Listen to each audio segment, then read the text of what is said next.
Well, hello. Happy Thursday night to everyone. Thank you for joining me on my YouTube channel, Drawing Dynamic Comics with Andy Smith. If you're new to it, you might go, Drawing Dynamic Comics, but you're not drawing tonight.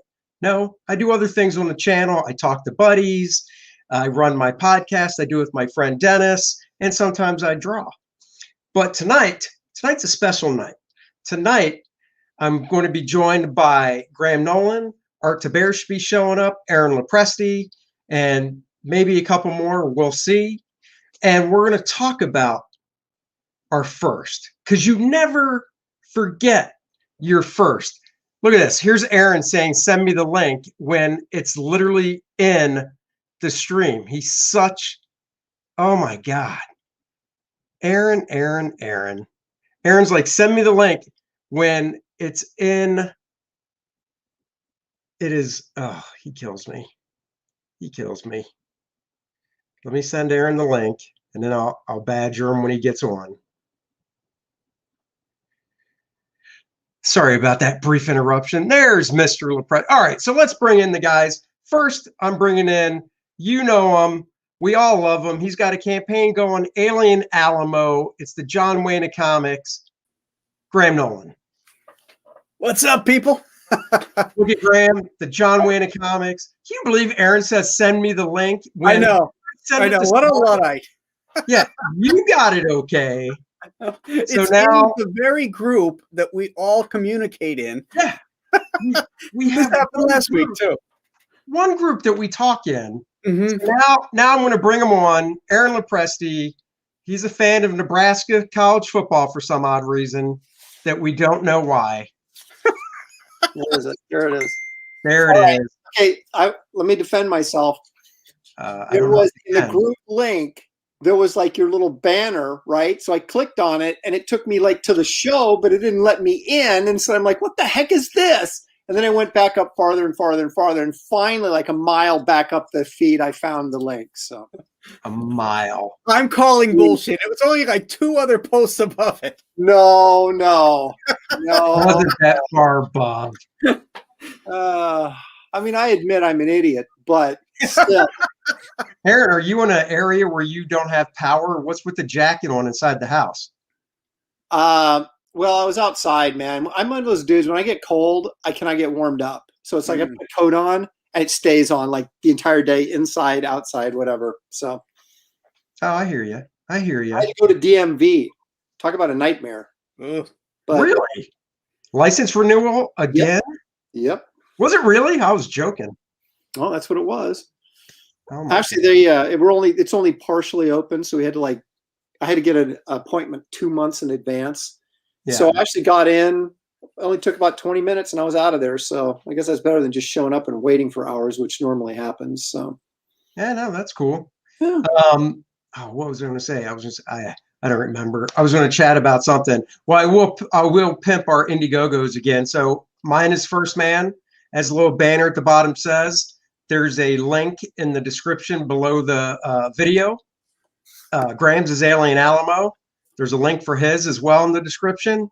And Aaron doesn't have anything to promote, so there's no link for him. No link for you. No soup for you. No link for you. Nothing for me. Oh, he just zoomed in bigger too. Look at that. Now our heads are all roughly this. Now our shiny dome. There we go. Look how much color Graham has. He's all red and like his rosy cheeks. I'm like pale. I look like I'm near death. Andy said the same thing. It's got to be my lighting, because I am whiter than a ghost. Or you're saying you're actually as pale as us. It's just not showing. Yeah. Okay. I'm going to get like a filter and put it over this light above my head so it gives me some color next time. I've got winter Irish skin. It doesn't get any whiter than that. Yeah, I mean, I use those daylight bulbs, so they're not. So I hate yellow bulbs, so I get the daylight kind. So I think that's it for me, but I don't know. Well, mine are fluorescents, actually. I don't know why I have that. Maybe because I got a green screen, so maybe the green is reflecting off from the other lights. I don't know. Adding color. I have to get one of those pretty soon, and maybe it'll make me look more healthy. Because I feel fine, but I don't look fine. So, folks, don't call 911. Aaron is okay. Okay. That's right. Okay. Oh man. We got quote the Raven, Lewis Bright Raven. Howdy, gentlemen. Watching for a bit as I eat dinner. There you go. Prep for my podcast at night. Beautiful. Aaron, when do you go in for your shoulder? Aaron, when do you go in for your shoulder surgery? Wednesday. What's and when you come out of that, and we will get to why we're here, which is our first, but we want to build a little tension. When you come out of your shoulder surgery, are you going to slinged up and stuff? Yeah, I can't. I won't be able to draw for. Well, I can't. I won't be able to lift my shoulder at all for a month. So I'm going to be in a sling for a month. Now they tell me I can do. I mean, if my arm is down, I can, draw like this, like on my lap or something. Right. And there's a chance that there's a tear in my bicep tendon, although they don't think so.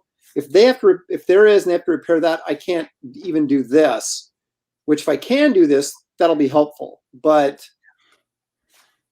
worst case scenario though, if everything goes smoothly, I'll be in a sling for a month without being able to draw much. And then after that, I'll be able to draw. I just won't be able to lift any weights, like, anything over 8 ounces. I'll be able to move my shoulder up and down, but I can't lift anything.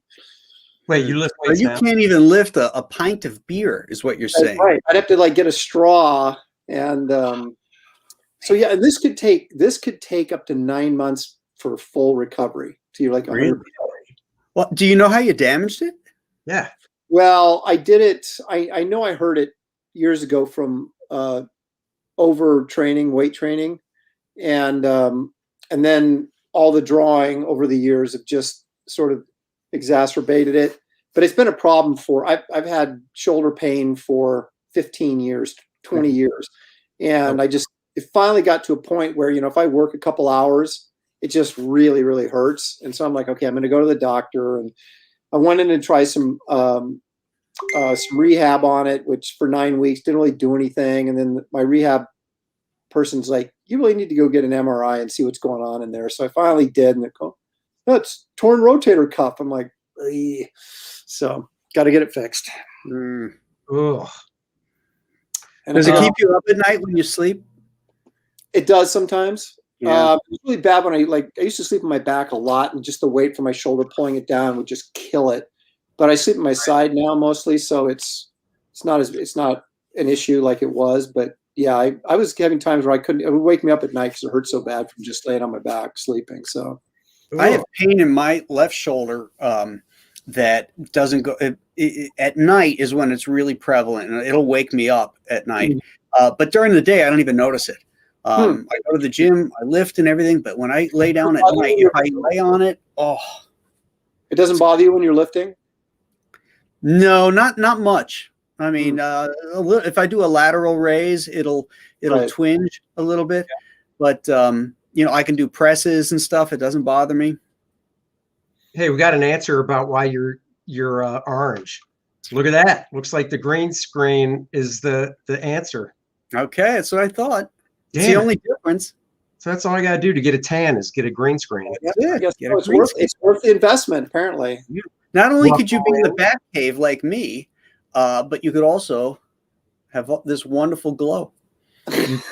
My niece is joining. Well, hello, Jen. Thank you for watching. Her son is a big Spider-Man fan. Oh, I did him a little Spider-Man for Christmas. Nice. Art's going to join us in a few. He's running a little late. That Texas son of a. Well, he's out of power. No, he's got no power. So is he still out of power? He's got to get the gerbils going to get the generator running so he can get his computer up. It's a good thing he has those gerbils for other reasons. He can actually use You know what? That wasn't even why I brought that up. And leave it to you. You beat me to it, Andy. So the question is, do we be polite? Oh, Dan Frag is in the house. Frag-a-boom, bringing him up. What's up, Frag-a-party? Hold on a second. Now, hold on. I got to keep it thematic real quick. Hold on. Let me do this. There he is. We're done. With a ball, man. We fucking did it. We did it. As long as I keep the bunny suit on me, I'm wearing the bunny suit. You're covered, dude. That's right. How are you, gentlemen? We're doing good, man. Good. Wow, Glad you could join us. Glad to be here. I'm really stoked. I just got this. Well, I don't know if it's new. Where the hell did I put it? I don't know where I put it. It's a Comics Journal Library Volume 5. It's got a bunch of classic comic artists in it. Oh, It's Russ Heath, Russ Manning, Vern Hogarth, Mark Schultz, not so classic, and then of course Frazetta. I have that one. It has a so good, cover, right? It's one of my favorite Frazetta line pieces. Yeah, I have so that good. one. It's a good one. Yeah, Peter Eng was gonna call me out on the bunny foul. It's here. It's here. Don't worry. I'm wearing it. I'm less than $1,000 away from the obligation to wear it, which is really fantastic feeling. So pony up, crew. Pony up. Yeah. Well, it's like an incentive for your book. You know, if you hit a certain mark, you could take the bunny suit off. That's correct. And somebody wins it. I've been wearing it since the beginning. So now, do you wash it first, or you just gonna send it to them? I'm sending it to them. They get all the musk. They get all the Percocet sweats. You know, I had during this past year, I had a kidney stone and a hernia surgery. So, you know, I joined the old squad. I'm part of you guys now. I've had kidney stones. They're no fun. Man, I feel like we're like I don't know, like Crisis on Infinite Earth versions of comic book artists. Like it's really a trip. Like, you know, Wayne Bruce notices, just notice, don't take offense, but all of you have glasses and no hair and beards. Yes, it's the look. Yeah. So art joins. And let's face it, we're rocking it. We are. I think Graham is doing it the best, though. I don't know how you do it, Graham. You probably have all your kids. Are you have any kids at home, or are they all out? They're all out. Well, see, that's it. I have all 4 here, and they suck the life out of me. And that's why I'm like, I'm not this hardy man I used to be. That's what the kids do, and then once they're out for a period of time, the tank fills back up with your life. I hope so. You know, Matt Yackee. I'm like Superman sucking up red sun radiation or yellow sun radiation now because the kids are all gone. When they were here, it was like kryptonite. Yeah, it is like kryptonite. Matt Yackee was here. Matt Yackee, he colors my book. He was over here, and my son, he's 7, and he has no filter. He said, Dad, you and Matt were born the same year. I said, yeah, we're only 3 months apart. Matt's 3 years younger than me. And he says, you sure look a whole lot older than 3 months, Dad. And I said, that's because Matt doesn't have kids. That's the difference. Matt looks like he's in his 30s. You know? It's like sort of Dorian Gray. They just suck the life out of you. They do, man. Until you put them in the attic. Then you put them in the attic, and then you don't have to worry about it. Right. That's true. Yeah. Well, Eric's getting his life back. He's an empty nester, so his life force is going up slowly. Well, my daughter's in college, so even though she's not here, she's still sucking the financial. Oh yeah. That never ends. I was going to say that never ends. Yeah. No, that's true. But I'm hoping that once I recover from this surgery, that I can get back into working out and lifting again, and then a year from now, I'll be challenging Graham again. And not only will both be bald and have facial hair, but I'll have a green screen, so I'll look redder, and I'll have a little bit better build going on than I do right now. All right. What surgery? Game on, boy. Game on. What surgery? Oh shit, man, that's no joke. And is that your drawing arm? Yeah. Oh shit. You have to get Frazetta on a motherfucker, dude, and learn how to do it with your left. Frazetta and try and when he had a stroke, he tried to learn to draw with his left. Now, figure out how to do it with his right. So let's Mr.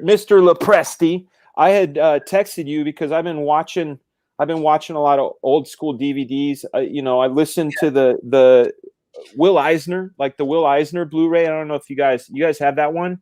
I don't but I know what you're talking about. You guys have this book, The Shop Talk?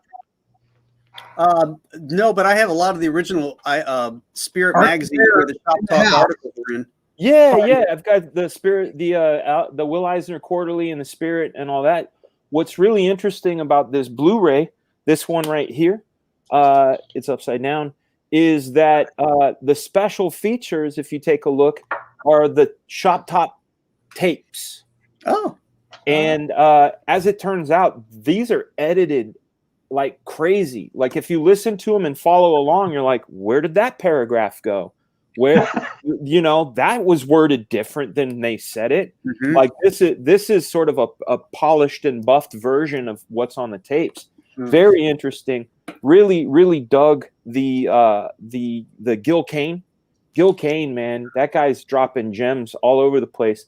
I feel a kinship with Gil Kane because he always said he never felt talented and that all he learned was from studying and learning and you know, gleaning it. Like some guys, they just, you know, my old mentor Audu used to say, you know, guys like Bruce Timm can break a pencil and the dust falls and creates a masterpiece, where the rest of us toil, you know. And so I feel a kinship with him. But I was going all the way back.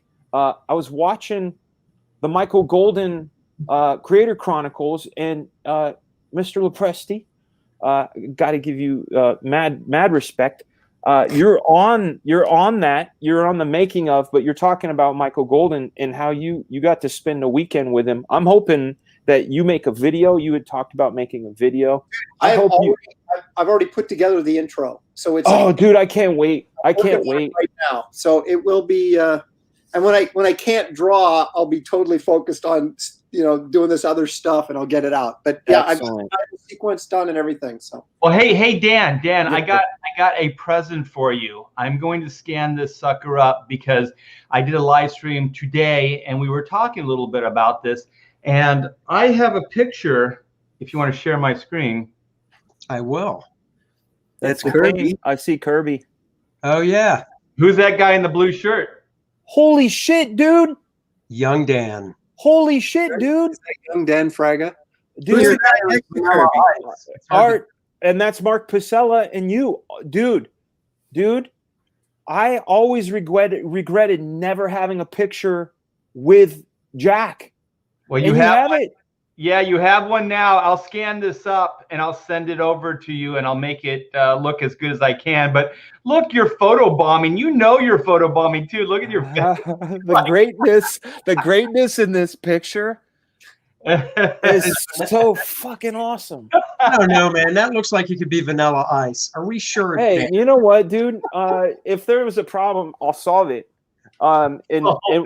Including Rubik's cubes. I'm gonna mix this Rubik's cube up.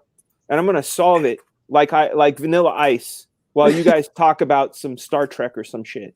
No, man, we're doing. So now that we're all in the house, we're doing our firsts. We're doing what was the first comic book you ever bought? So we're gonna go. I'll go last. Aaron. Well, what if it is a Jawbreaker like because I remember the first comic I bought, but I also remember the first one that I bought that made me go, oh. You know what I'm saying? It's up to you. When we get to cool. You surprise us. So we're going to Graham Nolan first. Graham is actually doing the share screen, so we're going to add this sucker in. So that is it. Okay, wait. Now this needs some introduction. Yeah, please. It's all you now. Now, I had had comics in the house and stuff. I don't know who bought them for me, the random comics and stuff. But in the 6th grade, my teacher brought in a stack of comics for the kids to read for recess. And this was one of them. And this was the one that really turned it on for me. I was like, wow, comics are really cool. I really loved it because it had Superman and Batman, whom I remember from their TV shows. Like most people nowadays are finding out about comics through their media, different media.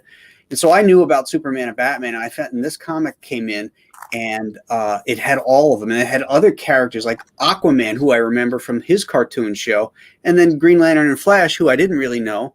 So that's what really turned me on to comics. So I go down to the Laurel Luncheonette in Long Beach, New York, and I bought, and this is where it gets tricky because I had to look and see what the publishing dates are on these two books because I wasn't sure which one I bought first or if I bought the two of them on the very same day. I don't know. But one is this.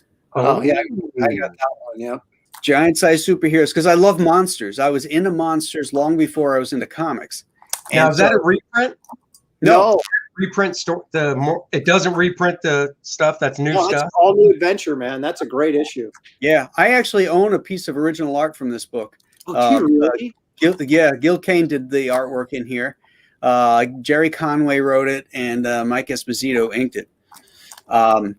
So it was either this one, and I know I bought it because of the monsters, or this one.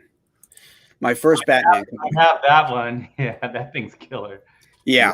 Now, what year was that? What year was that? 1974. These were on sale in February of 1974. What's the number on it? I can't tell. It's Batman 256. 256. Yeah, June. Yeah. Now that's when they started going to the 100 pages, when they would have like one main story that was new, and then there were reprint stories in the back, right? Right. Yep. Yeah. And this introduced me to Dick Giordano, Denny O'Neil, and then Dick Sprang. And these two stories, Dinosaur Island and the Giant Penny, were the whole theme of this issue was Batman's trophy room. And so many years later, when I was illustrating Batman, I pitched a series called Tales of the Trophy Room.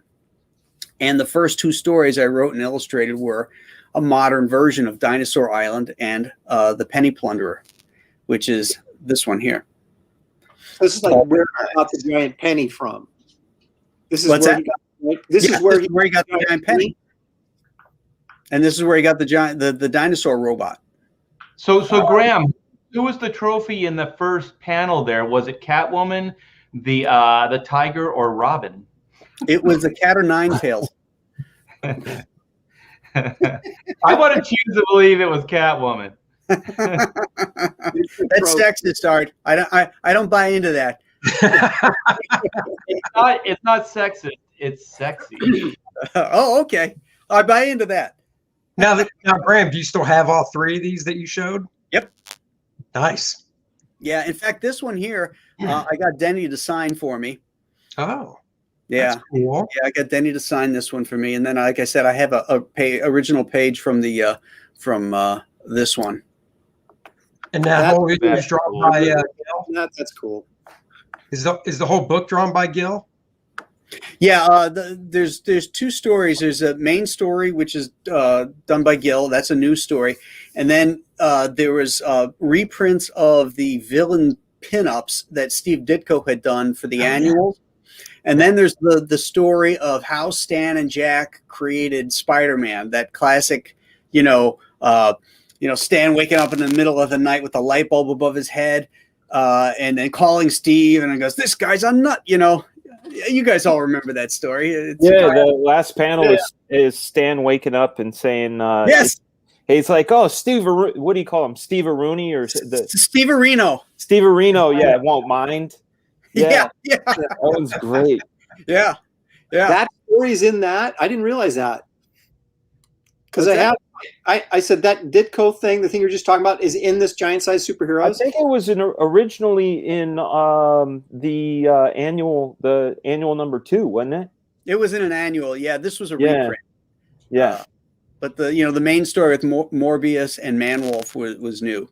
Right. Do you feel that Gil Kane did not get his due? Because if you think, I was just going through my comic collection real quick, and around that 70s time, like this time right here, he did so much work for Marvel. I mean, a ton of work, and almost every cover was drawn by that guy. Yeah, my top two cover favorite guys are him and Ed Hannigan, and mostly because they did layouts for other people. Yeah.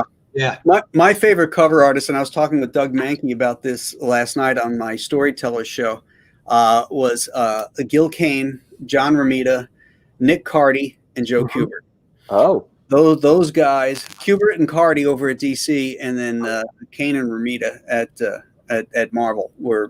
I have Gil Kane original layouts, just like he thumbnailed on 11 by 17 sheets, so that full size, and pretty amazing. I have some John Buscema too, but the Gil Kane stuff's really cool. And as an inker and finisher, I always wanted to work on him because he's kind of like Will Spertaccio. It's still kind of in the structural phase, and it really needs like a strong inker to come in there and kind of soften it and take it out of that kind of structured phase. And if you notice, there's inkers that stay really true to him. And to be honest, I don't think it's his best work. I like when the inkers, what do you say, Esposito did these? Like, he was really good, I thought. My favorite guy on Gil Kane was Klaus Janson. There was that issue that it's got the Hulk splash page, and he like throws a car. Oh, so what if? What if, isn't it? Yeah, it's what if. I'm not sure if it's right? I'm not sure if it's a what if. No, it's it's what if the Avengers something. That's a great book. Yeah, that's what if number 3. The Avengers one was the first one. Okay, what if number 3? FF, and the second one was what if someone else had been the Hulk besides Bruce Banner. Then number 3 was what if the Avengers had not split up or something like that. Yeah. I actually like. Yeah, there it is. I like Ramita on I was going to say I like Ramita over him as well. I like Klaus over him big time, but Ramita. I mean, it's definitely two different. They're both great, but it's just two different tastes, because Janssen's rougher and just, is more visceral, and Ramita just brings the polish. Ramita's like wax on a car. Yeah. So, they're both great. That's for sure. Let's see what we're showing here. Yeah, this is that splash page. I mean, dude. Yeah, that's it. He bring. There's like the thing I like about Jansen over Kane, like when Kane inks himself and he's breaking out the markers, there's almost a European quality. This brings it back into very American feeling. Those outlines. Gil wouldn't have done outlines like that. That's very Gil Adams, man. Oh my God! I mean, dude. Well, that's early Jansen, isn't it? Yeah, it is. Right. Yeah. When he was kind of doing the Neil thing, because look at the little giant man in the background. I love that thing. Yeah, it's excellent. I love how Jansen's not afraid to go in there and just lay down a line. Like if you're working between a line that's a 1 and a line that's a 10, he'll throw down a 12. He does. He does. He just goes boom. Yeah. I got to meet him when he was working with Frank Miller in Dark Knight Returns, and I was in I think it was Soho, somewhere in New York, where his apartment was. And I went in there and I was in awe, like jaw dropped. I was looking through the original pages. They were there, and there's like white out stacked, and it's like a Van Gogh painting, right? There's layers to this ink. And I was like, how do you do this? How do you get away with like inking this way? Like he just brings himself into it. And he said, I'll give you some advice. He said, just do it a little bit at a time over a series of issues. So just kind of know where you want to be, and then just kind of bring it in and develop it over time. And no one will know you were ever doing it until issue 5 or 6, and then they're going to go, "Holy shit, man! What happened from this issue to this issue?" And he said that's the way to do it. And I was working with Dan Jurgens, and it was exactly what I needed to hear at the time. But I didn't go from 0. I didn't do it over a period of issues. I just did it the first issue, man. I wasn't that patient, man. I just went in and I just did whatever I wanted over. Bam. Yeah, I was just like, bam. But yeah, I still remember that. You made Jurgens' stuff look really cool, and cool.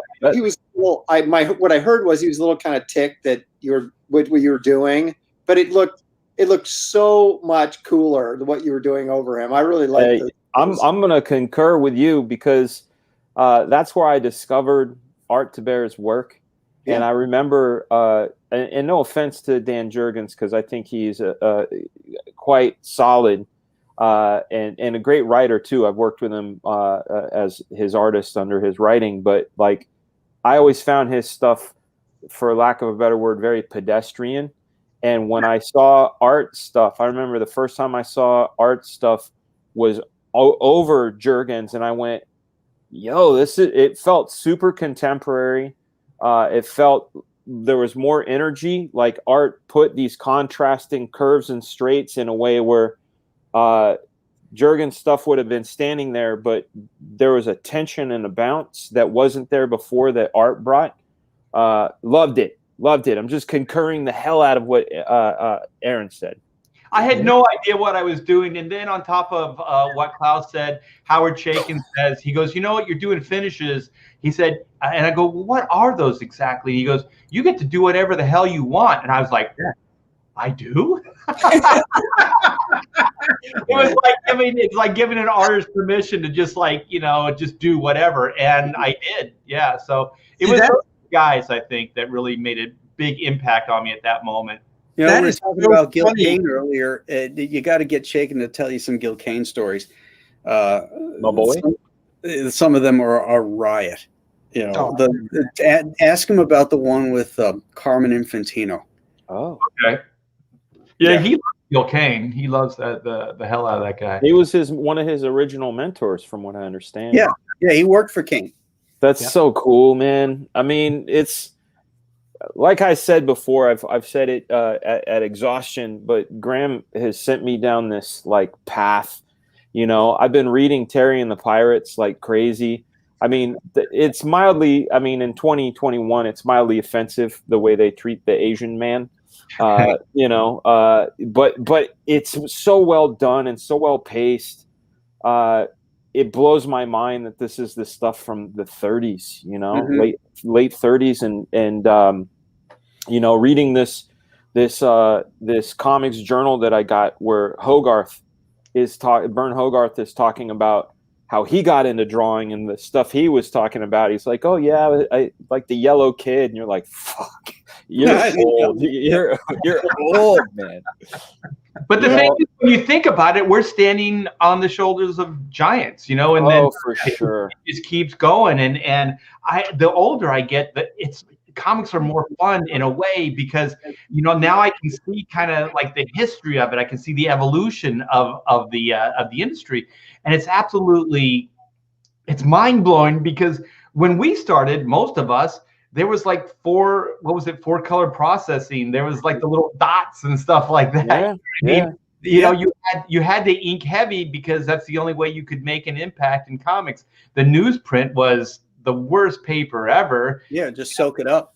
Yeah. So you know, I wanted to ask about that because I had read a few articles and a couple of colorists had talked about this, and it was something I noticed, especially with Barry Windsor Smith's work when he was coloring himself, that when you look at the newsprint editions, there is this painterly, beautiful quality to what the choices Barry Smith had made. And when you get these reprints and they're trying to do it one for one, you know, they go, oh, just get the file. It's garish, you know, and I read a few other things where Klaus was talking about knowing the process and knowing that if I do this, by the time it reaches the stands, it will look like this. Right. You guys, you know, Art had brought that into my mind because you guys come from like, I broke in like Andy in late 91. So we were already on the verge of computer coloring. My first job was computer colored. So I never got to experience what that. It was always, you know, always ink for reproduction. It was never about the original. It was never about the original. I had editors just look through pages and then throw them across the room. Like the original artwork was so disposable. I don't know if Graham still has or Aaron has some of these pages where when they would hook them up to take the photo, I guess, for the photostat. Yeah, they cut them, right? They just cut them right off with the box cutter. So I have a bunch of pages that the corners are just cut right off. It's production. It's considered production. I watched this documentary while I was listening to it by a guy named Arlen Schumer. Really cool. You guys like him or no? No, I'm seeing mix. I don't know the guy. I just listen to the lectures and stuff. I don't know him. I have to stop you for a minute because Aaron was very, very quiet through that. I don't think Aaron wants to talk about the old days because he doesn't want anybody to know he's old. Oh, stop it. Stop it. No, I just think I just want to point out he's the one having the surgery. Yeah.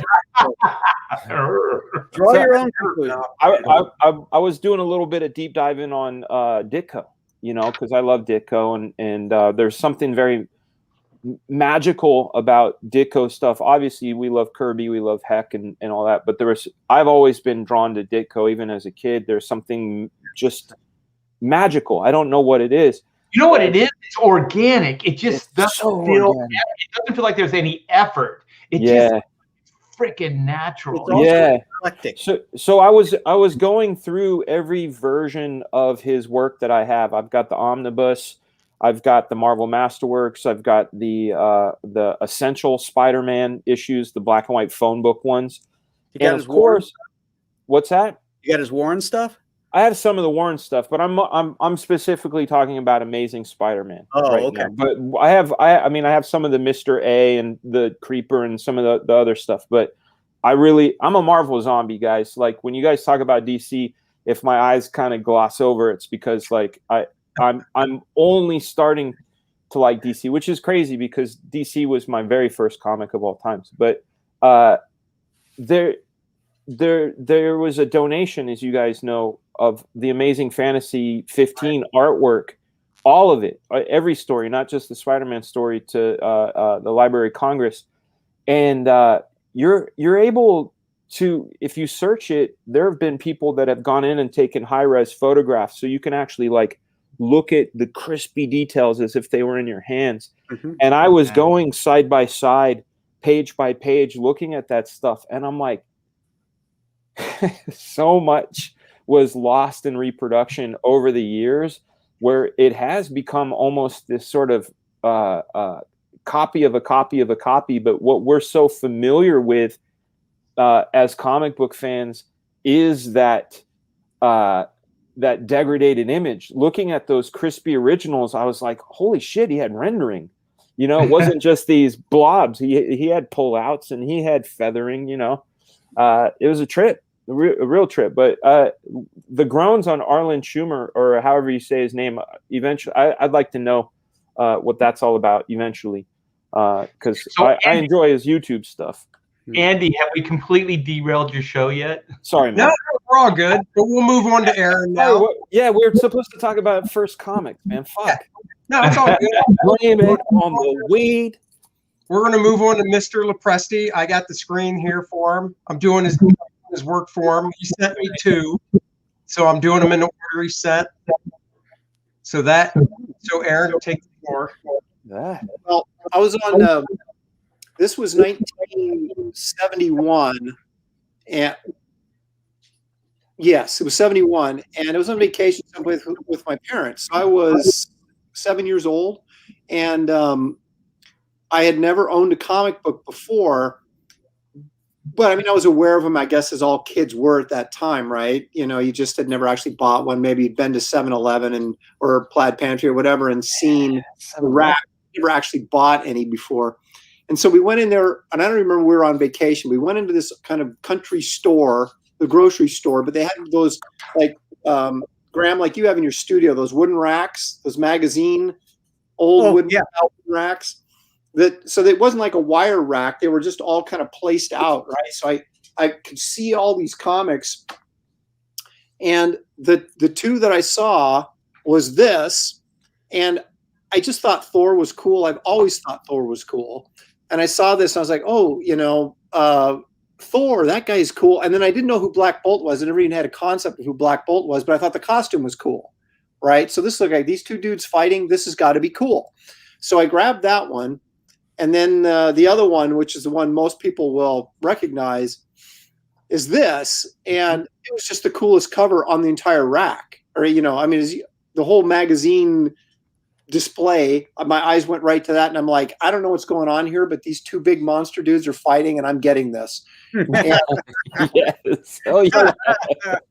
So I read them in the back of the car, you know, and this was awesome because it's Buscema, and it's just pure comic book fun, right? It's the highest level. These guys just crushing each other for an entire issue. And then there's some angst between Reed and Johnny, because Reed's like, we got to go help, you know, Ben, and Reed's like, not till this machine's done, because when I get this gun done, we can stop the Hulk. If we go too soon, we can't help him, you know? And so basically Ben gets laid out at the end, and it looks like he's dead, right? And they all show up too late, you know, and they're all hanging their heads.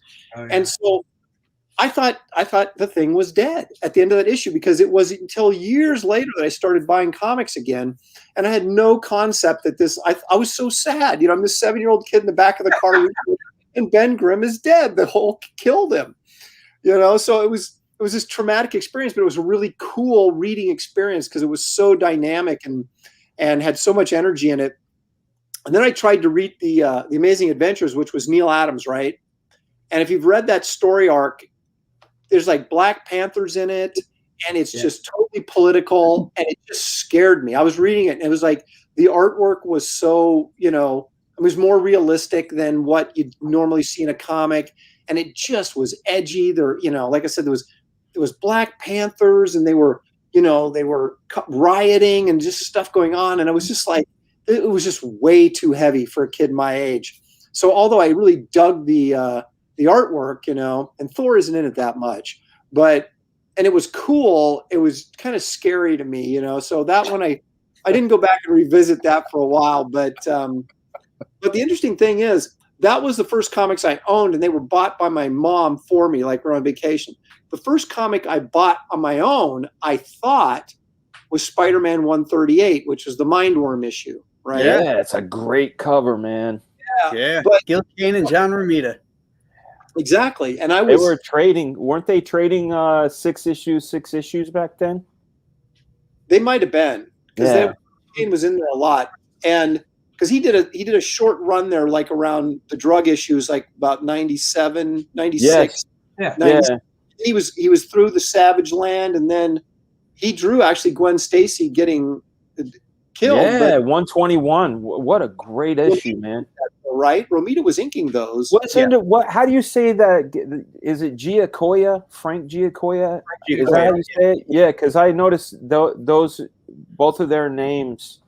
I always wonder who did what, you know. Well, he inked Ross Andrew, though. Oh, that's who it was. There you go. Jumbled. Got it. But anyway, so I bought 138. I another issue of Spider-Man up through like 200 before I stopped collecting off the newsstand. But so for years, like till just like the last couple months, that I always had it in my mind that was the book I bought, because it was like Ghost Rider number 9, which had Satan on the cover, and I remember I had to hide that from my mom. And then Man Thing, I think number 11 or 12 was one of the Plug issues. Though I remember getting those all in one trip, right, at the 7-Eleven. But I was going through some comics, just looking at some stuff on some screen on eBay and stuff, and there's Frankenstein number 7. Okay, now let me show this real quick. Okay, so how do I do this? How do you want to share my screen? It should say there should be a thing that says share. Share, okay. Yeah, share, and then you pick which. If it's a Brave tab, you pick Brave tab, and then you select which tab. Okay, so if I go share, then I like share screen, right? Yeah, and then I'll pull it up. Okay, so hang on, there it is. You getting that? Oops, missed it. There it is. Hold on one. You got it? Nope. Or are you not? What are you seeing? Nothing came up. Huh? Nothing came up for me to share. It's right there. I'm seeing it. Well, I'm glad you're seeing it, but that doesn't mean I can. You use StreamYard, so you know that you control the screens. At the bottom, you see all the little thumbnails. So I'm looking at all the little thumbnails, and there's nothing there. I'm seeing it. I don't know why you're not seeing it. Okay, go down to share. Yeah. Click share. Is it in a Brave tab, or is it in an application? It says StreamYard wants to share the contents of your screen. Choose what you'd like to share. Yeah. So if it's a Brave tab or your browser tab, I use Chrome tab, application window, and your entire screen. Okay, pick the Chrome. Is it in the Chrome? Yeah. Pick Chrome tab and then select that one. And then select what? Then select the tab that it's in.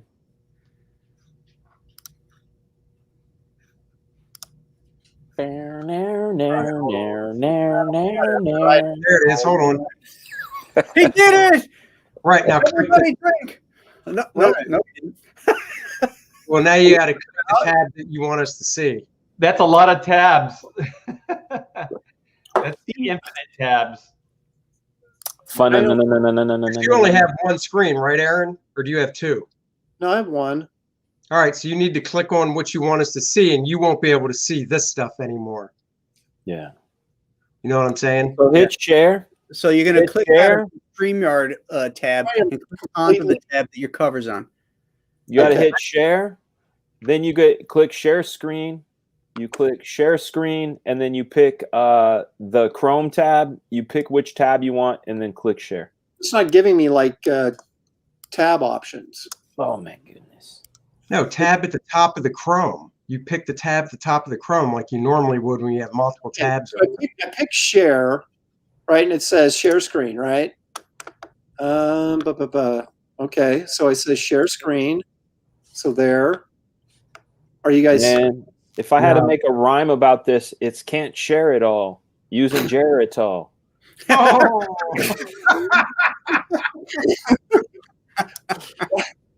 Well, I'm glad it's Aaron. Ain't got no hair at all. Ain't got no hair at all. Are you there at all?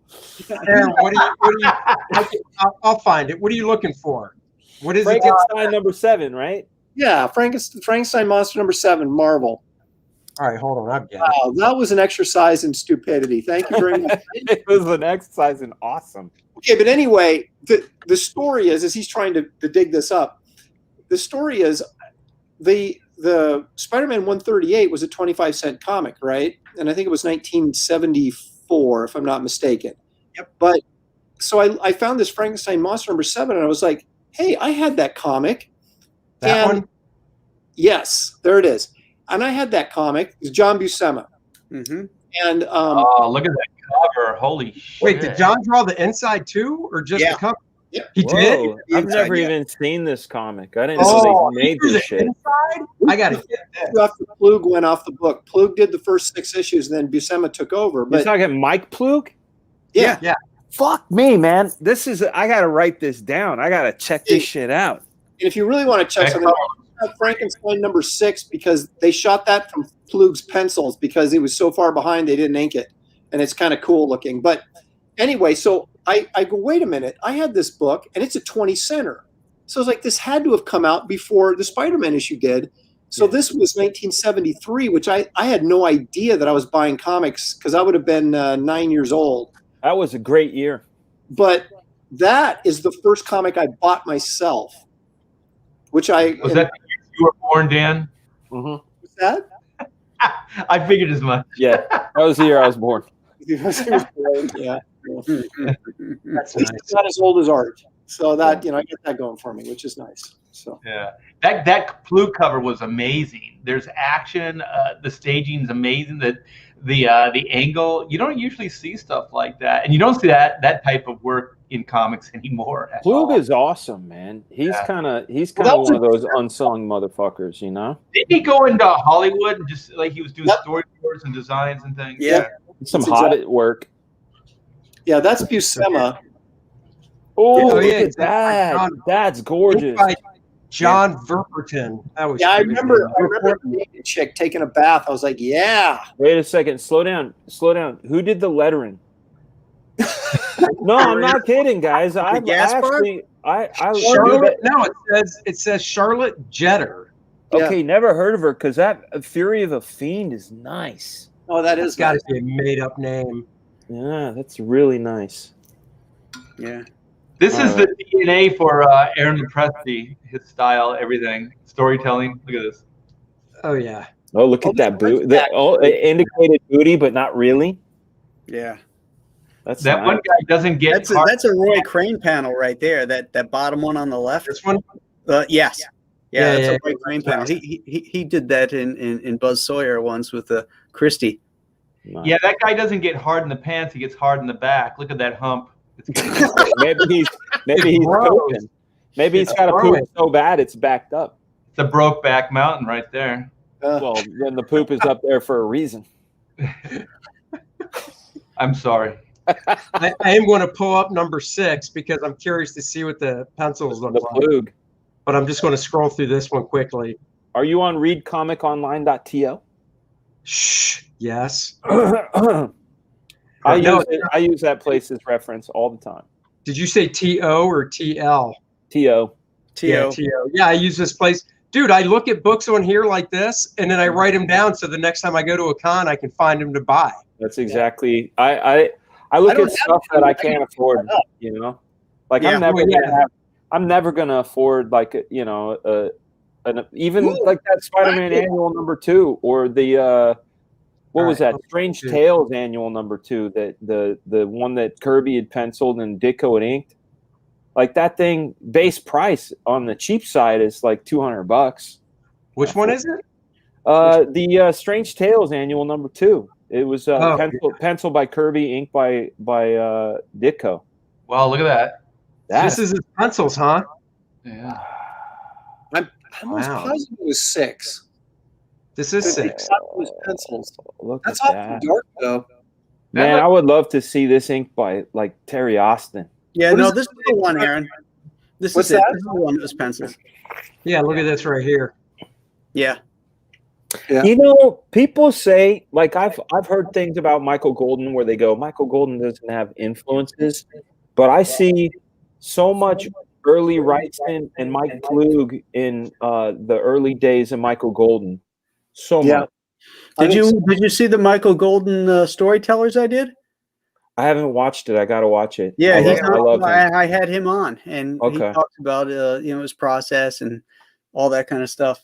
He's such a weird guy because every time I've ever talked to him, he's like, "Oh, just doing my job." I'm like, "No, motherfucker, you're like doing way more than the job." Yeah. Hey, he's got to get comfortable with you. Yeah. Hold on, everybody that's listening, tweet this out and get some more eyes on this because this is good stuff, you guys, and give this show a thumbs up as well. That's right. It does help. Listen to art. Mm-hmm. Yeah, look at that. Look at that Frankenstein gesture. He's moving. God, that's good. I see some John Byrne in there. Yeah, the earlier ones that the first 5 that Klug had drawn and inked are amazing. These are bananas, man. These are gems. I've never seen this stuff. I don't think they can reprint this stuff either, can they? Because they can't reprint it, can they? Why not? Frankenstein? They don't. Universal. No, it's public domain. Oh, yeah. As long as it doesn't look like Karloff, which he doesn't. Yeah, working at Mattel when I worked on Monster High, the one thing that Universal lays claim to is the bolts in the neck. Like it's a weird thing. You can do a Frankenstein. The second you put bolts in the neck, they'll come down after you. Mm-hmm. Really? Yeah, it's the bolts in the neck thing that does it. Look at that lighting on that face. That's nice.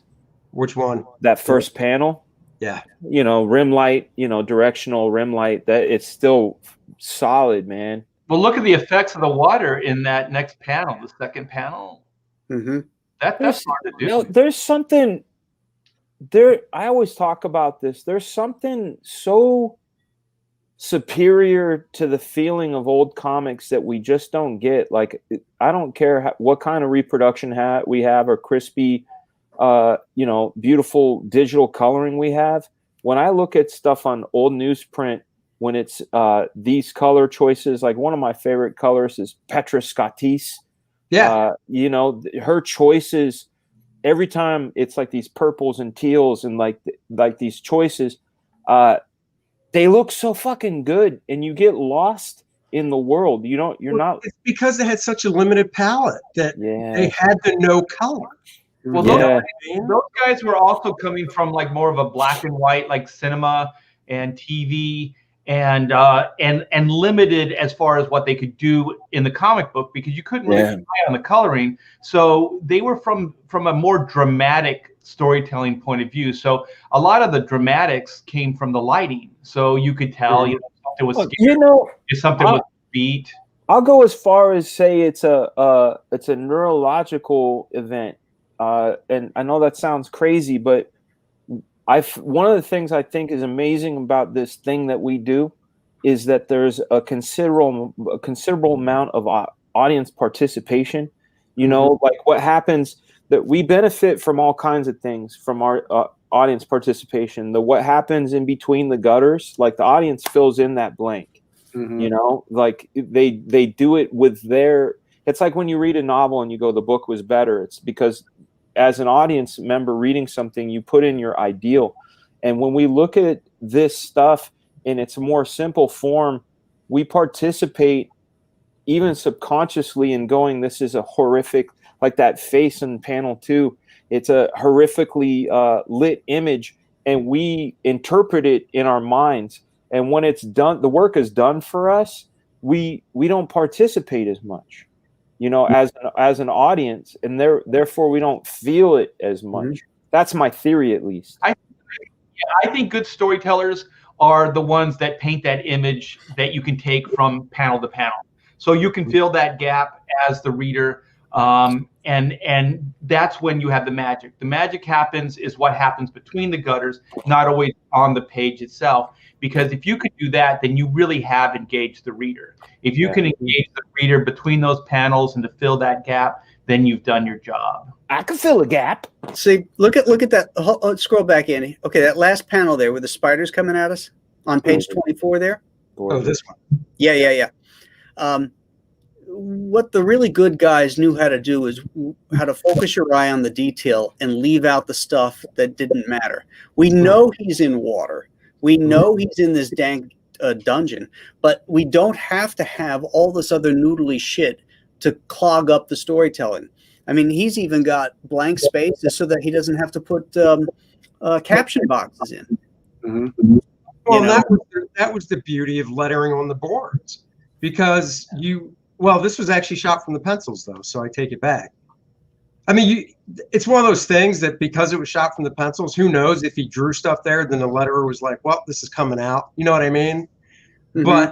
But you know how it is when you ink your own stuff from pages that you got back from the letterer, you'd be like, oh, I don't have to ink that background after all, because there's so much lettering there that, well, it's not even a shortcut. It's just there's so much lettering there that the few lines that you could see, you just wouldn't know what they are and what that balloon there. See, it's better just to take it out.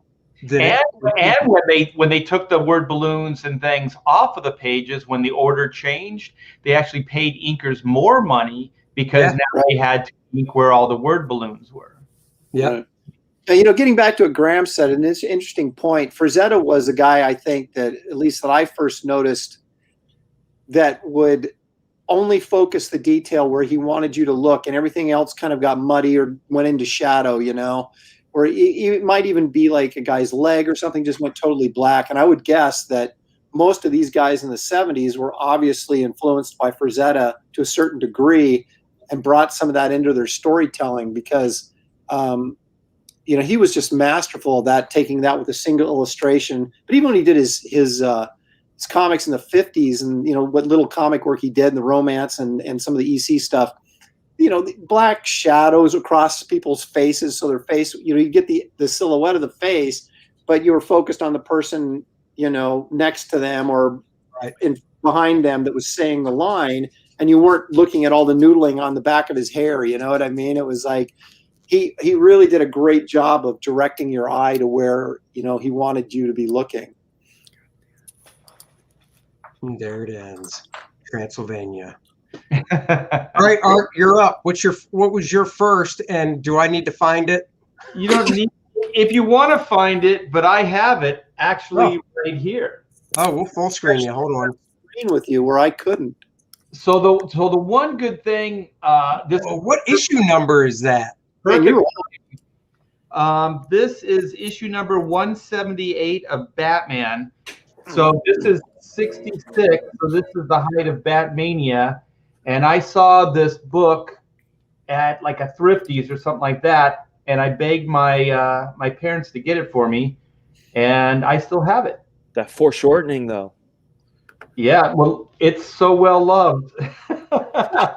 Ew. It's falling apart. What issue number did you say it was? I want to find it because I'm on that site, so it's might as well. 178, and we got some cool ads for Aurora model kits and GI Joes. Hey, dude, I think 179 was the first Silver Age appearance of the Scarecrow. You missed out by like a month. I probably have it because I have a ton of these. It's really hard to figure out like what Art. had it in. Ah, there it is. That's Gil Kane too. Exactly. Yeah. It's hard. Is that Murphy Anderson or Joe Gillia? That's Murphy. I bet that's Murphy. Yeah, that's Murphy Anderson. He was the guy at the time on the title, but yeah, it was pretty amazing. And then like my addiction kept going from that to it's all the Batman books for me. It wasn't just like one. Pop it up there if you want, Art. I'll show you. Pop your screen. So, and we'll go back. So this is like a 5-year-old Art, getting this stuff. This one I think predates that other one because this is 10 cents. But I think somehow I got this used. This is 1961, so this is the year I was born. So I think I got this from a friend or something like that. So nice. Yeah, when you're a kid, you trade a lot. And you end up people end up having your collection, and you end up having their collection. At some point, yeah. And so then these were the Batmans that had Ace the Bad Hound. Yeah, Ace the Bad Hound. He has a mask on. You see that? He does. Yeah, it's hilarious. He doesn't have a cape though, but he does have a mask. Well, he doesn't want you to know who he is. Exactly. He could be any dog. Because villains can take advantage of his puppies and litter. Don't dox the dog. He's trying to protect his loved ones. That's right. Yeah. So this is 64. So I must have got this earlier on. I gotta go back. Oh yeah, that's Carmine. Wow, that's a great. That's Carmine. Yeah. That's Carmine and Murphy. Yeah. When I look back, I think, wow, what a great cover. Yeah, that's nice. Man, I missed out on some good shit. You know what? I got that. The coloring was getting better too. And this is the one. This is the goofiest damn thing. But when I still remember, it was like the eraser. He could just about Batman. What does he mean by that? He's trying to rub out a Batman. Hey, here comes the rubber-headed villain, the eraser. Hang on a second there. There's a Daffy Duck cartoon called Duck Tracy, where they had the human eraser. He goes, rub you out. So they ripped off. I'll tell you, when I'm going through my collection, I started realizing that there's some silly ass comics in there. And there was one character that I absolutely adored as a kid, and it was Metamorpho. Oh yeah. And so that's the silliest character in the world. And so when I found this, I was like, oh my gosh, this was great as a kid. I like Metamorpho. He's cool though, man. He's like a scroll before a scroll. You know what's cool about this story is that Metamorpho says no to the Justice League, but it almost makes him that much cooler. Like he was almost too cool to be a Justice Leaguer. Yeah, he was kind of a mutant, like an X-Men before the X-Men, Well, Rex Mason was like the original Indiana Jones and then he discovers that the orb of Ra, and it changes him. And, but before that, he was this kick-ass, adventurer. Who did the artwork? Because it was very different, and it was very almost like Ramona Fraden. Yeah. Well, no, that was an issue of Justice League he showed though. So no. I mean the Metamorpho book. Yeah, Graham's right. Ramona, right? Yeah, that stuff was. I wrote and illustrated a 6-issue Metamorpho miniseries for DC, where I went in and intricately explained how that Orb of Ra thing worked and the whole backstory and everything. And they just ignored it after as soon as the issue this came out.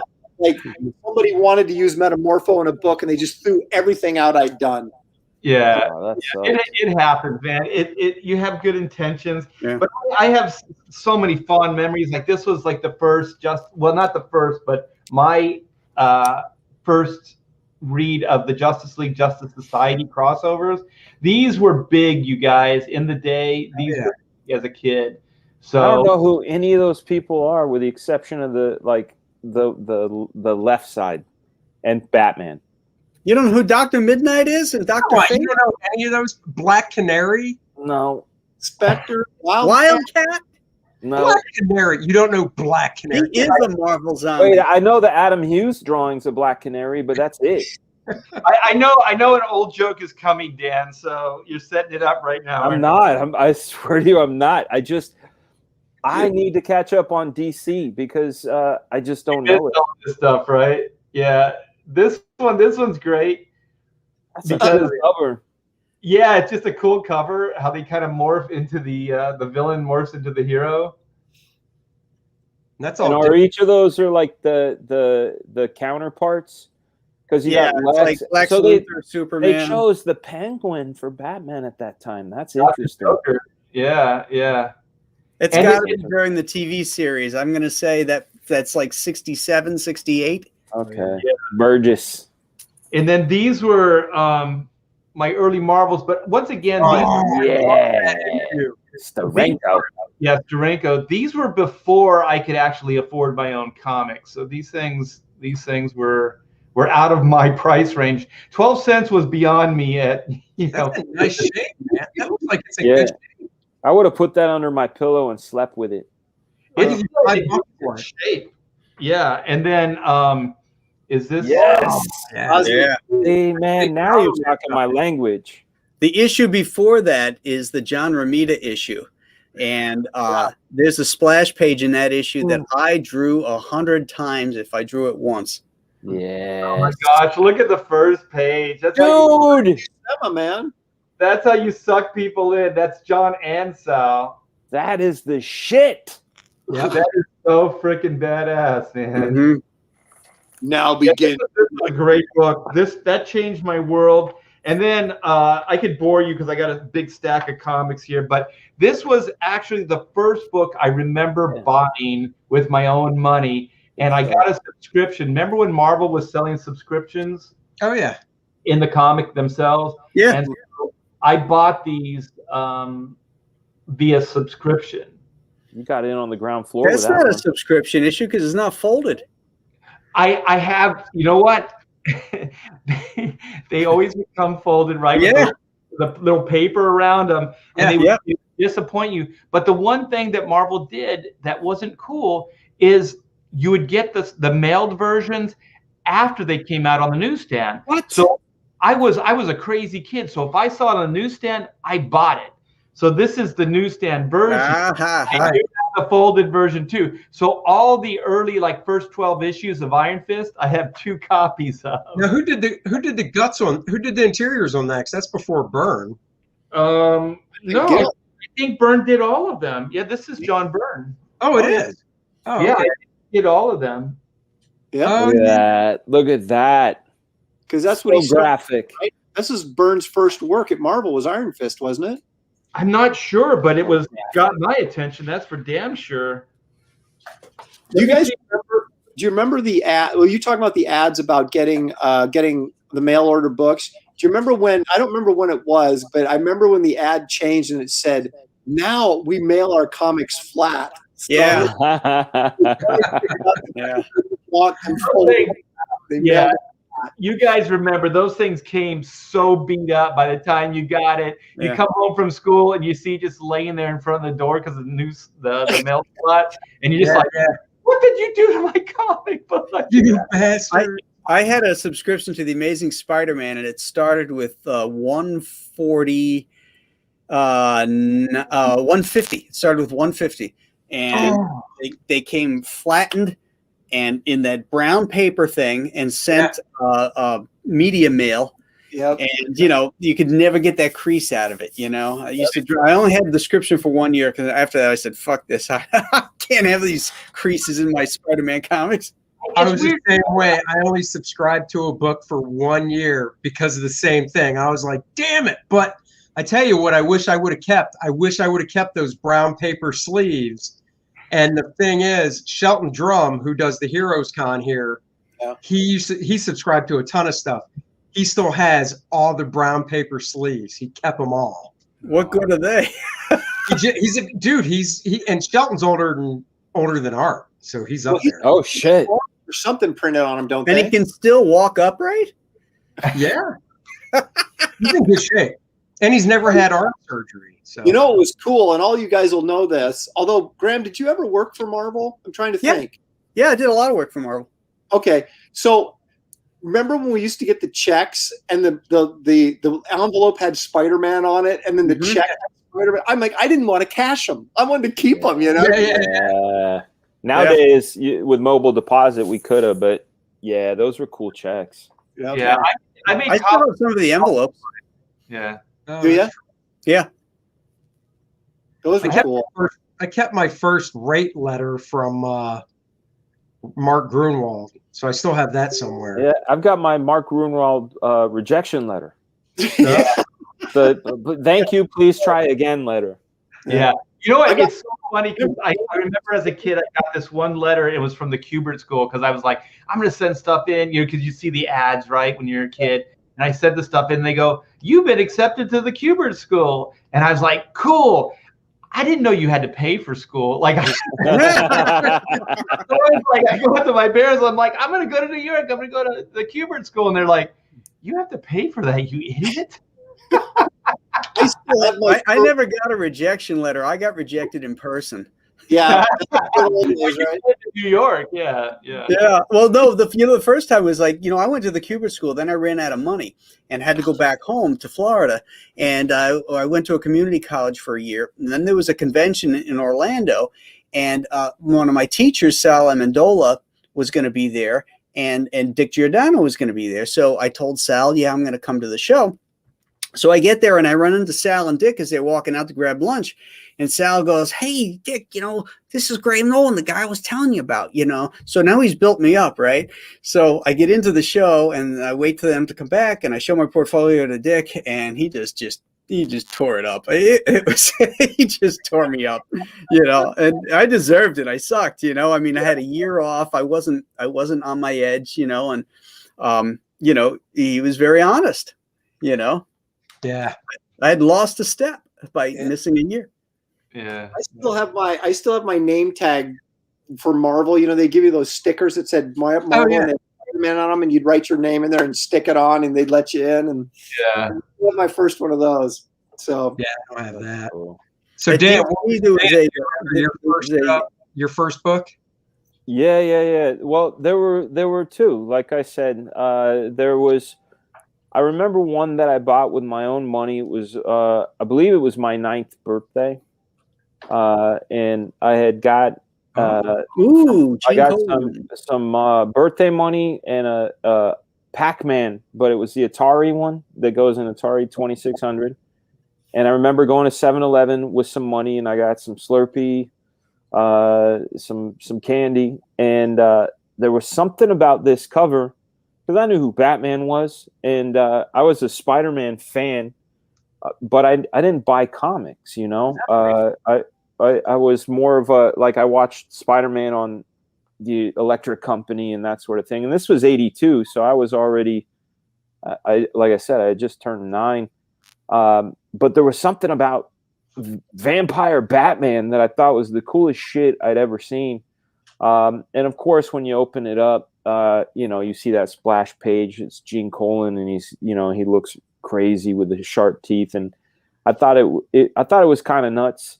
But then the first comic that I bought that knocked my balls off, that I literally went, hold the fucking door right now, because I had bought comics, I had got some, and they felt very sort of disposable to me. In my mind, I always thought there was a comic making machine, because when you're a kid, you're looking at them. Yeah, exactly. That's us. But when you're a kid and when you see in the papers and they show that press, show making the, I thought that machine just fucking churned that shit out. And no, because you're just a dumb kid. Well, I was.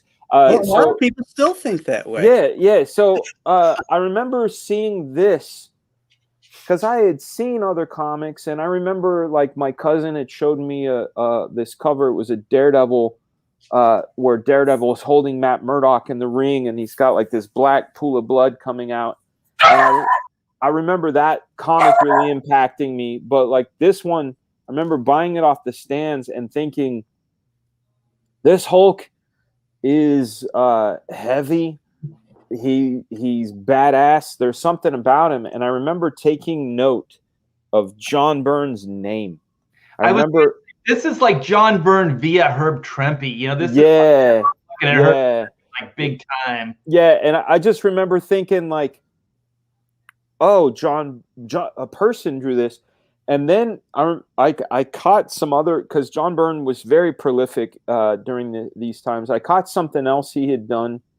It was like a cover. It was the cover. That's exactly what it was. It was the cover of Marvel Universe Guide to the Marvel Universe, that encyclopedia. It was number 5. It was like Hulk to the Gardener or some shit. And Rubenstein had inked it, and they were all running from left to right. And Hulk was there, and I'm like, there's the Hulk I love.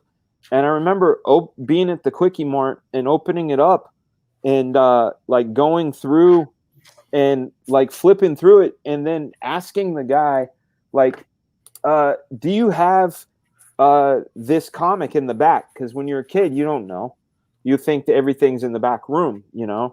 And it's like, no, when we get new comics, we give the old comics back, and they give us new ones, and we put them out there. And I was like, well, shit, what am I supposed to do? And thank God for whoever this person was. I imagine them in a trench coat and a gruff voice, but I don't remember them other than to say, you need to go to the comic store and get back issues. And I'd never heard the phrase comic store or back issues before then. And I was like, the what? He's like, yeah, there's a store, and it's just comics, and you can get back issues. They sell all the old stuff.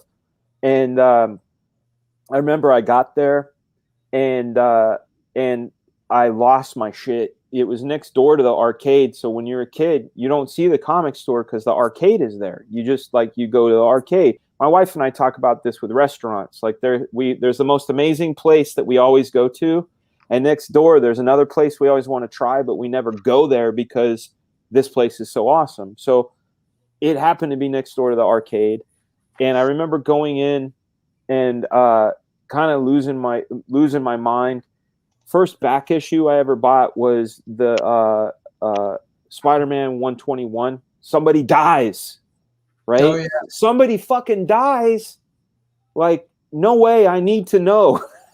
And I remember, like, this is 1985, and it was a $21 book, and I was like, I'm gonna mow lawns. I'm gonna get money, and they had layaway, and I remember I started my comic collecting started then, but the first book that made me go, no, I need to be doing this. Like this is my calling, was the cover of Dark Knight #2. Batman sitting there grizzled. And I remember my grandpa, he was an art teacher and worked for UC Berkeley. He did all their brochures and stuff. And he's a graduate of the famous artist course. My grandfather went through that correspondence course. I'm very fortunate to have not only his books, but all of his correspondence, all of his artwork, and all of his letters. So it's kind of cool to, path through that stuff. But I remember saying to him, Grandpa, you know who Batman is? And he's like, yeah, Batman. And I said, look at this. And he goes, oh, wow. Oh. And I said, yeah, look at his knuckles. I was like, I could, like, it was crazy to me. And he goes, you can do that? You can do that to Batman? And I said, well, this guy did. And I thought, like, wait a second, you don't have to adhere to like the conventions. I mean, I'm like 12, 13 when this event happened. But it was one of those sort of things where you go, wait a second, like comics don't have to be the pajama, like that's the thing I liked about McFarlane's stuff on Spider-Man. It was like it defied the pajama Spider-Man, and Frank Miller's Batman defied the Dick Giordano, Taco Bell cup Batman. You know what I'm talking about? Like it was this thing, and I think initially what hit me with this Byrne comic is it didn't look like the classic Sal Buscema, the Hulk you saw on T-shirts growing up. Like it didn't look like it. It looked like sort of Arnold Schwarzenegger as the Hulk, you know, like I don't know how to explain it other than it was like, I think each time I was impacted by something, it was a break in the convention. You know, it was like, this isn't the Hulk I'm normally used to, and this isn't the Batman, and this isn't the Spider-Man. And then of course it goes all. Do you have this experience where you look back at your collection and then you see that even though when you were a little kid, you didn't have knowledge of what you liked and what you didn't like necessarily. No. You just kind of bought. But then when you look back, you go, I really must have liked Jim Aparo. Yeah, I had taste. Aparo, you know, art. And then you go like, I must really like Gil Kane because I have a ton of Gil Kane. George Perez is one of those guys too. Yeah. And John Byrne's one of those guys, Neil Adams. And you look back and you go, holy shit, I got a lot of those guys' books, but I don't think you were quite aware of it. So no, it's you're not. Like Byrne, like you're saying, it's like you just knew it was different and it just connected to you. And you're just like, the shit, man. I had realized something along the spirit of that was some of my favorite images. Like if you told me pull your top 10 favorite images, 6 of them, the hero's costume is torn to shit. Like including that Batman, that Frank Miller, you know, and then there's this Mike Zeck Punisher where he's shooting and shit, and his costume's torn to shit, and Sam Keith's Wolverine, his costume's torn to shit, and I'm like, oh, I like it when costumes are torn to shit. Like that's crazy. Like you don't think about it, but it is. Right. Cool.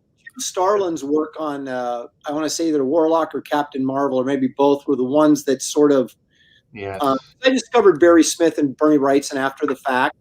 But when I was buying stuff on the newsstand, I remember those Warlock issues that Starlin did were just really, the anatomy and everything was just different than when I'd been looking at for superhero comics. And that was the first thing that I remember buying, seeking the guy's stuff out because I thought it was so interesting or different looking, or I mean, it wasn't that different, but it was enough different. You know what I mean? Like the way he drew faces and stuff was pretty unique. And then there was a weird gait, like the way he made characters walk. They always had like their knees really bent, like like the way characters walk. They were really like it wasn't natural looking at all. And I do remember as a kid, I was like, these people are walking really weird, but I still dug it. Yeah. Because I think there was an Avengers that did that for me, Aaron. It was like Jim Starlin this is some crazy cool stuff. Drugs. All right. It was. So we'll go on with mine. So this was the first comic, and who said they got their first from the 7-Eleven? I got mine from the 7-Eleven. Same here. Yeah. And it was the same year, 1982. Hell yeah. See, we got that crossover, bro. I was walking home from school, and they had a rack like Graham has with the magazines, and the bottom shelf had comics. Yeah. And we'd go in there every day after school, but this one cover just grabbed me, and I was like, whoa. Zach, yeah. So I saw that, and I picked it up, and I was like, this is awesome. So then I go to the first page, and I'm like, oh god damn. I'm like, I was just blown away. And that's $275?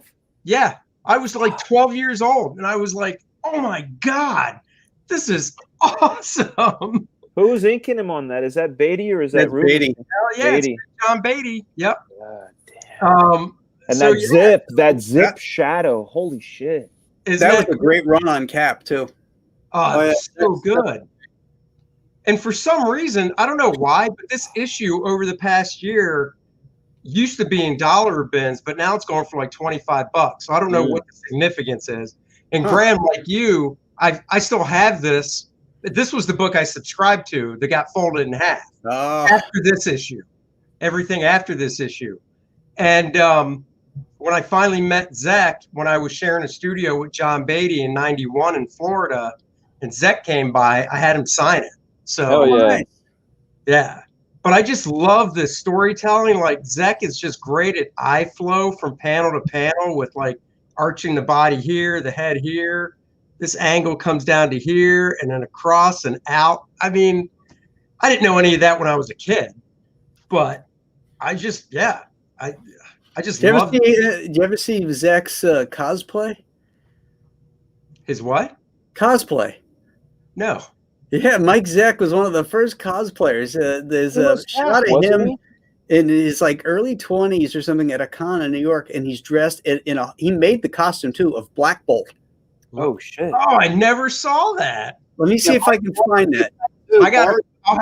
Try to find it. I have to bust his chops. Yeah. Hey, while you guys are doing that, wasn't there like a sexy Wendy Penny as Red Sonja? Yes, sir. Yes, sir. That was one of those downloaded images of the good Red Sonja pictures. Yeah. Yeah.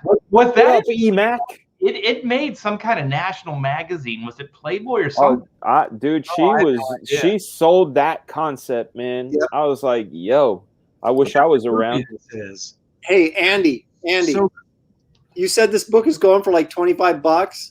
Yeah. I think it's the first appearance of Vermin. And if you remember, Vermin played a big role in that that Craven Last Hunt storyline that inspired I think it is the first appearance of him, yeah. That's some funky colors on that purple thing. I know, right? Yeah. Look at Jack Kirby. Yeah. The machinery and everything. I got it in the.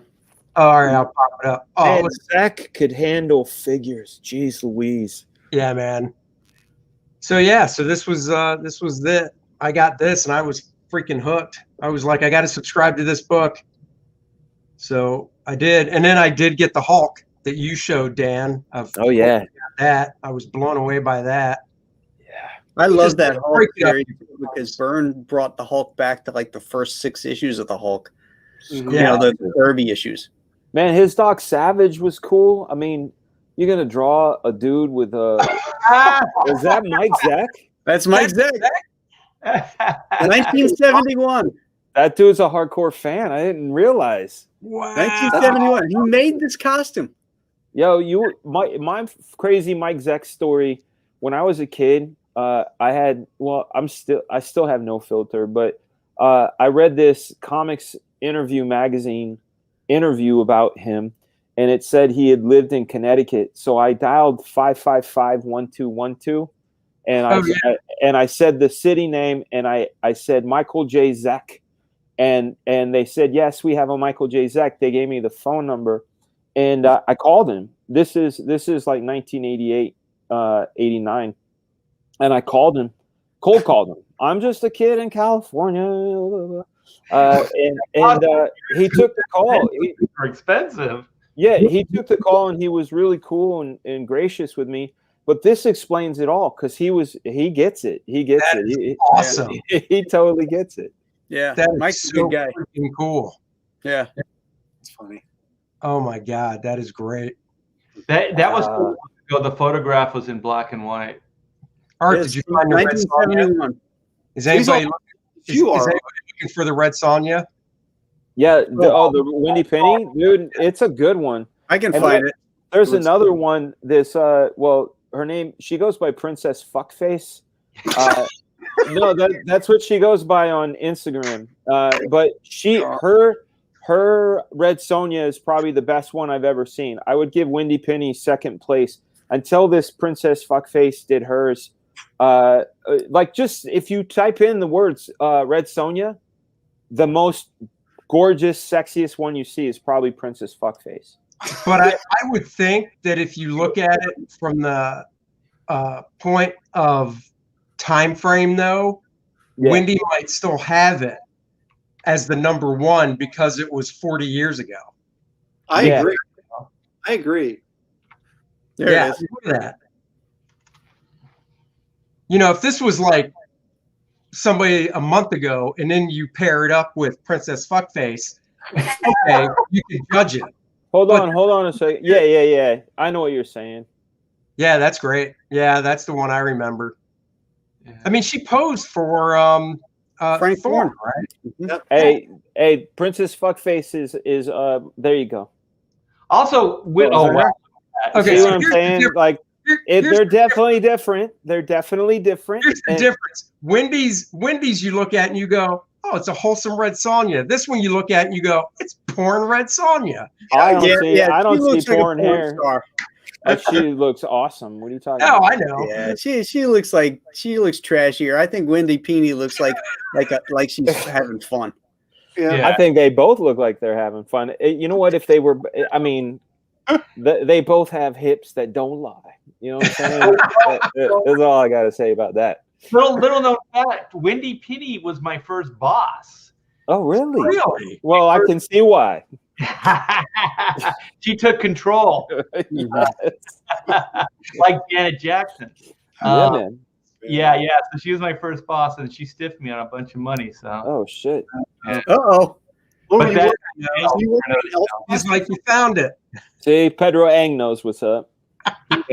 He knows all. He does. He knows. Oh my God, that is hysterical. Tropical magics, yo. Art, were you working on ElfQuest? What were you working? It was Warp Graphics, and so Jim Valentino and I did Myth Adventures. We took over for Phil Foglio, and so that was my first real kind of comic book job. And so as indies always went, you get your advance right against royalties, and then you get your royalties when the book sells and the money comes in, and most of the time you wouldn't see the back end money. So that's what ended up happening. But the moral of the story, or the good thing is, I was like, well, I think Marvel pays on time. So that's when I started pursuing Marvel. I was like, I'll get the full amount and they'll pay me on time. So yeah. Oh, here's a little interesting thing that has absolutely nothing to do with what we're talking about, but I just got a letter from Talent Relations from DC. Oh no. They're now letting everybody know that they're only paying every 2 weeks instead of every week if you get and if you miss your deadline, then you're extended out for the next 2 weeks if you miss the date. I already thought they were down to every 2 weeks. I didn't think they were weekly anyhow. No, they've always been. Well, last time I worked for them, September, they were. If you got it in by Monday, then it would, it'd go out that week. But now it's every 2 weeks, and if you miss the date, wait another 2 weeks. So. If you had an editor that remembered to put it through. Well, reading the lines there, so. Yeah, don't work for Eddie Berganza. Well, we don't have to worry about that anymore. But yeah, he was notorious for, you not getting paid on time. And then he'd always go, "Oh, I forgot to put in your voucher." I'm like, this is how I live. Yeah, hey, this is how I live. Yeah, you get paid anyway. I know, exactly. This was my beef. But I had pretty good treatment over there. Usually they got my checks in. Yeah. Eddie was the only one I ever had trouble getting paid for. That's a problem. So we're all gonna pool our money and try and buy some DC characters. Is that it? Do a GoFundMe? I would much rather like us just do a major crossover with all of our indie characters and just I hear you. Middle finger to the mainstream. I hear you. That Tom Bancroft, the animator, is doing. Yeah. He's got $600,000 already. That 600 now? Yeah. What's he doing? He's forming his own. Brother. Oh yeah, I did see that. I didn't realize that was Bancroft. That's cool. And I'm right there on the bottom floor, so go do it. Go do it, Tom, so we can do our Chrono Mechanics cartoon. Hey, there you go. There you go. Well, it's kind of like you contribute at least $100. And I kept thinking, what if we did that with a comic, company? Could we do it? I don't know if we could raise enough to do it. I think Graham could. Graham needs to, man. He's rolling in his own stuff, man. He doesn't. Oh, yeah. Well, Graham's in real tight with Bruce Wayne. Look at the digs that he's hanging out in. He's hanging out in the Batcave there. That's true. Hey, Art, do you know what the mortgage is on this place? I don't have a clue, but I do know payments are killer. Property tax, man. Yeah. This is in New York. Yeah. You got to hire a guy full time to clean off the bat guano from the Batmobile. Right? Yeah. One can only imagine the shit that would be all over that floor.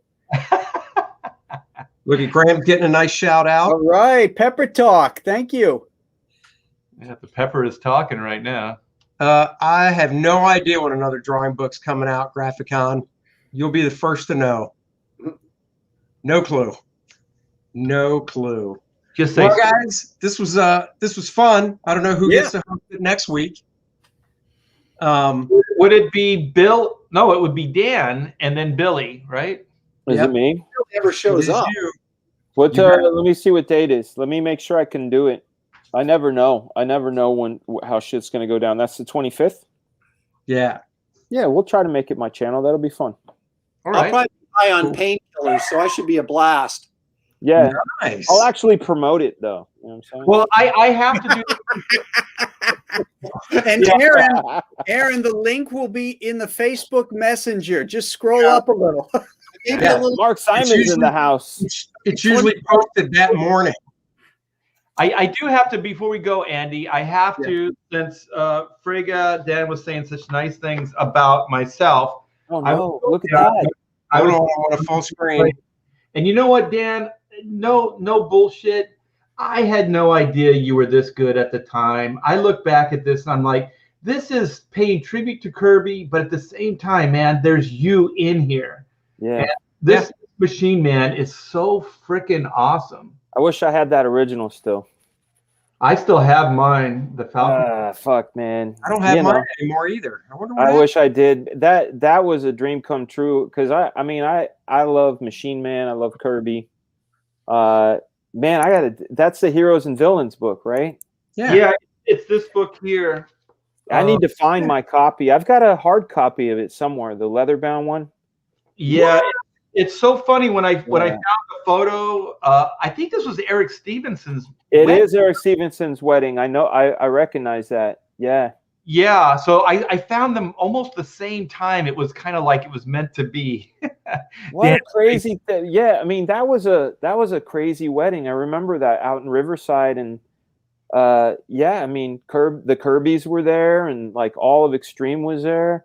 I have pictures from that wedding. I just don't have anything with Jack. That's so cool.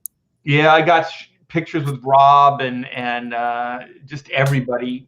Eric Stevenson and his wife, his lovely wife. When they were married for like a year, maybe. Yeah, she didn't like his schedule. She didn't like his. Well, it was Jackie. She. I mean, that's the thing. Like I was watching something recently. Like I watch all the stuff on Marvel. It was on Disney Plus, and Neil Kirby was talking about his dad, and they were talking about. He's like, yeah, that's the last I saw my dad on a regular basis. Like we disappear into our caves, you know. Yeah. So like I'm sure like it's got to be hard on the ladies too, you know. Like they probably like unless they get it, you know, they don't get it. And my wife Pamela was always part of it, so we wrote together early on, even though a lot of stuff wasn't published, but we were writing treatments and sending them to DC Comics and all kinds of things. So you know, always working, and she understood it from the get-go. You know, I remember her talking about when we first dating, her love for the Fantastic Four, and she loved Ben Grimm, and I was like, holy shit, it's a keeper. Bam.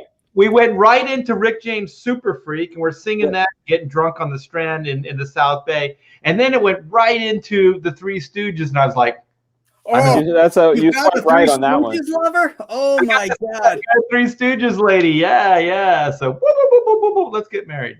When I met my wife, I was wearing a leather Three Stooges tie. Amazing. I kid you not. Yeah, they were man. Yeah. Cool, guys. All right. Well, thanks everybody for joining us. Thank you guys. Like I said, in the description below, there's a link for Graham Nolan's Alien Alamo, which is live. My First Man is in demand. Art Thibert, I just did Chrono Mechanics for you on In Demand. Dan, I didn't know if you were going to make it or not. I didn't throw anything down there. That's all right. I'm in demand. Black Flag's in demand. We are Black Flag's in demand. Yeah, we're less than 1,000 away from 200,000, which is when I get to give away this drug-addled bunny suit. If you soak it in hot water and drink it, you will get high. And Aaron is accepting donations for shoulder surgery. That's right. Anybody want to help me out? It can be rebuilt. We're all on Indiegogo. Aaron's on GoFundMe. Yeah. I think where Dan is going is like we can rebuild them. He will be the $6 million professional. He will. Yeah. With the high price of medical costs. They should make it so that you can draw faster. What's that, Graham? They should make it so you could draw faster. You know, that would be amazing. Like everything up. So I'm going to start charging for my appearances to pay for the surgery. So there you go. All right, guys, we'll be back next week. Until then, everybody take care. Please like and subscribe and hit the notification bell for my channel. And we'll catch you guys later. Bye. Peace.